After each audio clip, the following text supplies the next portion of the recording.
but what do you do? Before we end this discussion, I want to stress one more time, because I can already hear the comments on the YouTube page, and I can already hear the Facebook comments and everything like that.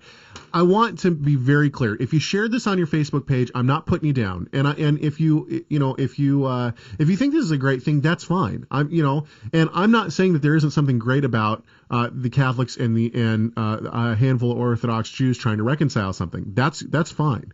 What I'm suggesting is I don't see this as a great step in any direction for me as a believer, for Protestant or evangelical Christianity, for Messianic Judaism, or for one Torah theology. I don't think that it affects me in any way, shape, or form. And not that means that I shouldn't, say this is something that is interesting. Okay, that's fine. What I'm saying is that when we bring in things like Catholicism and the 7 Noahide laws into the conversation, this automatically excludes me from the conversation. We're no longer talking about me and my faith. We're talking about what I consider a different religion.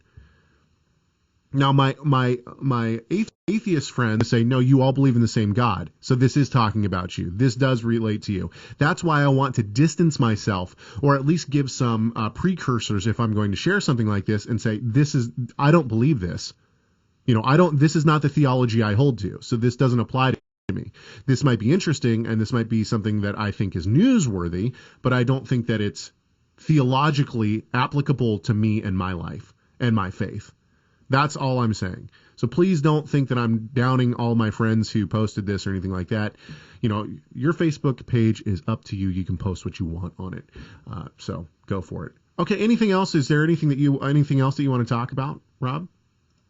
No, I think hopefully we represented this document accurately in terms of what it's trying to say, and we also hopefully gave a clear, articulation of our difficulties with it and why we think that people should not take it for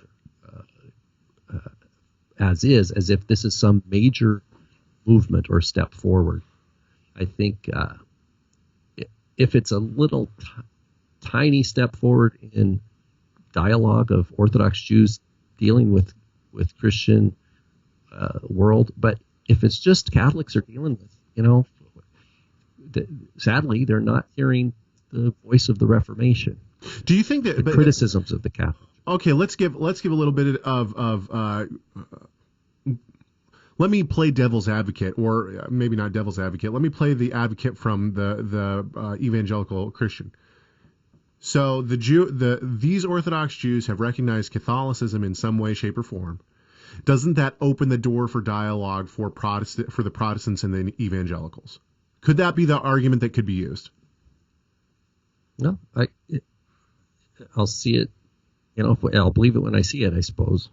And I think the one answer, or the one response that I would have, is that the Protestant Reformation was a huge, and I mean huge, world event that took place. It changed the course of history for the world.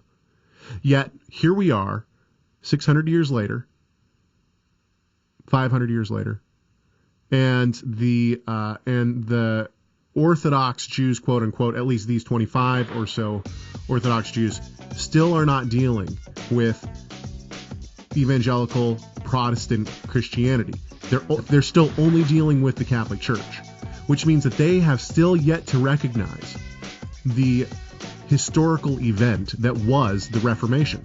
And I think that's what you were basically saying, Rob.